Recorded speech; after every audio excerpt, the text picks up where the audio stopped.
नमस्कार दोस्तों, आप सभी लोगों का अपने इस चैनल में स्वागत करते हैं। दोस्तों, हम आप सभी लोगों के सामने जो है आज का जो अपडेट लेकर आए हुए हैं वह आपका अपडेट है कि वन रैंक वन पेंशन आपका जो योजना है वो आपका शुरू होने वाला है। कोर्ट ने जो है उसके लिए आपका एक समय निर्धारित कर दिया है कि इस दिन तक जो है आपका इसको लागू किया जाए। तो कौन सा डेट है, पूरी जानकारी आपको देंगे इस वीडियो में।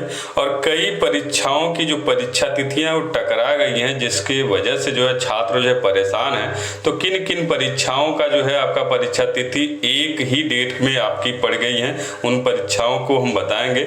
और असिस्टेंट प्रोफेसर का जो संशोधित परिणाम है वो आपका जारी हो गया है। और प्रधानाध्यापक भर्ती जो आपका है, आपका 2013 का परिणाम संशोधन के लिए आपका जो है यहाँ पे सभी गुट जो है एकजुट हो गए हैं और उसके लिए देखिए रणनीति बनाई जा रही है। तो क्या रणनीति है, आपका कब तक आपका रिजल्ट घोषित करने का अल्टीमेट दिया गया छात्रों के द्वारा।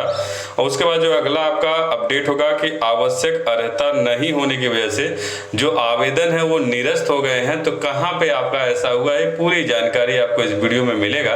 तो यदि आप चैनल पे नए हैं तो चैनल को सब्सक्राइब कर लीजिएगा और वीडियो अच्छा लगे तो लाइक शेयर जरूर कर दीजिए।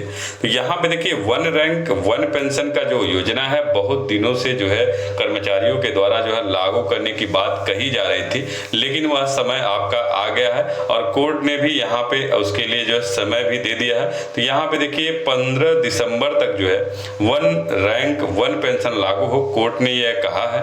यहाँ पे जून में सरकार को 3 महीने का समय दिया गया है। अब आपका फिर समय मांगा गया है। यहाँ पे देखिए OROP योजना लागू करने को 15 दिसंबर तक का समय, यानी OROP मतलब वन रैंक वन पेंशन योजना लागू करने के लिए 15 दिसंबर तक का समय दिया गया। और जून में जो है उच्चतम न्यायालय ने जो है 3 महीने का समय दिया था। केंद्र ने समय लेने वाली प्रक्रिया बताकर फिर मांगा आपका समय।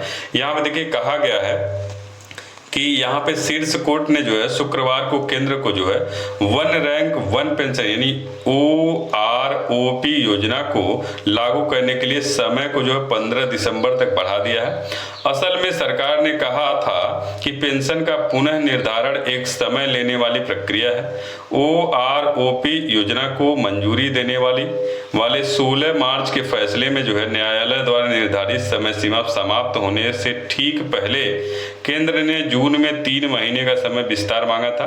उस समय पीठ ने जो है केंद्र के आवेदन को अस्वीकार कर दिया था। केंद्र ने पीठ को जो है आश्वासन दिया कि सरकार अदालत के निर्देशों का पालन करने के लिए गंभीर कदम उठा रही है, जिसके लिए कैबिनेट की मंजूरी की आवश्यकता होती है। अदालत को अब बताया गया कि अनिवार्य अंतरण मंत्रालय परामर्श से पूरा कर लिया गया है और एक कैबिनेट नोट का मसौदा तैयार है। अन्य औपचारिकताएं पूरी करने के बाद जो है नोट कैबिनेट सचिवालय को मंजूरी के लिए भेजा जाएगा। केंद्र ने आवेदन में कहा कि कैबिनेट की मंजूरी के बाद जो है रक्षा लेखा महानियंत्रक द्वारा विभिन्न प्रकार की पेंशन टेबल तैयार करने की आवश्यकता होती है, जो एक समय लेने वाली प्रक्रिया है। अतिरिक्त सॉलिसिटर जनरल AN वेंकटरमन ने अदालत को बताया कि इस आवेदन को दायर किए 3 महीने बीत चुके हैं। सरकार को अभी 3 महीने के और समय की आवश्यकता है। केंद्र के अनुरोध को स्वीकार करते हुए पीठ ने जो है 31 दिसंबर तक समय बढ़ाने के लिए तैयार थी, लेकिन बाद में इसे संशोधित कर आज से 3 महीने बाद कर दिया। 3 महीने की अवधि 15 दिसंबर को समाप्त हो जाएगी। तो यहाँ पे जो है केंद्र ने जो है वन रैंक वन पेंशन योजना लागू करने के लिए जो है 3 महीने का समय दिया है और उस 3 महीने में जो है इसको पूरा करेगी। उसके बाद जो है अगला आपका अपडेट यहाँ पे है कि परीक्षा तिथि टकराने से अभ्यर्थी जो परेशान है। यहाँ पे देखिए आपका 27 सितंबर से 1 अक्टूबर तक जो प्रस्तावित आपका उत्तर प्रदेश लोक सेवा आयोग की जो PCS 2022 की मुख्य परीक्षा से दूसरी परीक्षाओं जो हैं आपकी टकरा गई हैं, जिनकी वजह से जो प्रतियोगी छात्र हैं वो परेशान हैं। उनका कहना है कि बिहार लोक सेवा आयोग की प्रारंभिक परीक्षा 30 सितंबर को है। UPPSC मेंस में जो शामिल अभ्यर्थी को जो है BPSC की परीक्षा छोड़नी पड़ेगी। संघ लोक सेवा आयोग की सिविल सेवा मुख्य परीक्षा 16 से 25 सितंबर तक है और यूजीसी नेट और जेआरएफ की जो परीक्षा 20 से 30 सितंबर तक है। तो इन परीक्षाओं की जो डेट है वो आपका एक ही डेट होने की वजह से जो छात्र हैं वो आपके परेशान हैं। अब देखते हैं क्या होता है, यहाँ पे कुछ परीक्षाओं का डेट टलता है या नहीं टलता है। उसके बाद जो अगला आपका अपडेट यहाँ पे है कि असिस्टेंट प्रोफेसर का संशोधित परिणाम जो है आपका जारी करने की बात कहा जा रहा है।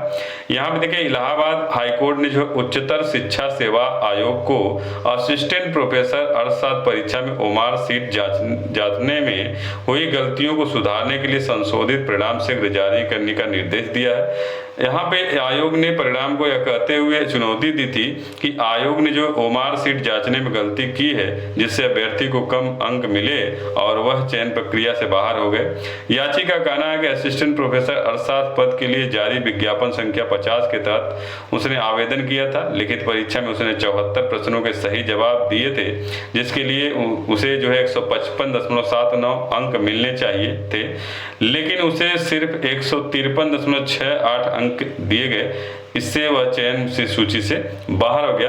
इसी के लिए जो है यहाँ पे आपका कोर्ट का दरवाजा खटखटाया गया था, जिसकी वजह से कोर्ट ने जो है आपका पुनः आपका संशोधित परिणाम जारी करने की बात कही है। उसके बाद जो है अगला आपका अपडेट यहाँ पे है कि प्रधानाचार्य भर्ती 2013 के परिणाम के लिए आपका जहाँ यहाँ पे जो है उत्तर प्रदेश माध्यमिक शिक्षक संघ एकजुट होकर जो माध्यमिक शिक्षा सेवा चयन बोर्ड के बाहर जो है नारेबाजी कर रही है और उन्होंने ये भी कहा कि 21 सितंबर तक जो परिणाम जो है घोषित नहीं हुआ तो 22 सितंबर को जो है आपका दोपहर 1 बजे से धरना देंगे। तो यहाँ पे जो है आपका प्रधानाचार्य भर्ती 2013 का रिजल्ट जो है जारी करने की मांग किया जा रहा है अभ्यर्थियों के द्वारा और देखते हैं क्या आपका निर्णय निकल के आता है। उसके बाद जो है अगला आपका अपडेट यहाँ पे देखिए कि आवश्यक अर्हता न धारित करने पर आवेदन निरस्त। यहाँ पे देखिए उत्तर प्रदेश लोक सेवा आयोग ने जो है प्रवक्ता राजकीय आश्रम पद्धति इंटर कॉलेज परीक्षा 2021 जीव विज्ञान मुख्य परीक्षा के लिए जो है सफल 6 अभ्यर्थियों का जो आवेदन है आवश्यक अर्हता धारित न करने के कारण जो है निरस्त कर दिया गया। आवेदन की अंतिम तिथि 19 जुलाई 2021 तक अनिवार्य योग्यता न का शैक्षिक अभिलेख संलग्न न होने के कारण इन अभ्यर्थियों को जो आवेदन है वह पर निरस्त कर दिया गया। यानी कि आपका जो भी अर्हता होता है वह अर्हता आपको पूरा करना होगा। यदि आप अपने अर्हता को पूरा नहीं करते हैं तो आप परीक्षा में शामिल होकर पास भी हो जाएंगे, उसके बाद भी आप बाहर हो जाएंगे। तो जो भी आपके आवेदन है उनकी अर्हताओं को ध्यान में रखते हुए आप आवेदन करें, ये आपका यहाँ पे कहा गया। तो ये आज का जो है अपडेट रहा। उम्मीद है आपको हमारा ये अपडेट अच्छा लगा होगा। अच्छा लगे तो लाइक शेयर जरूर कर दीजिएगा। धन्यवाद दोस्तों।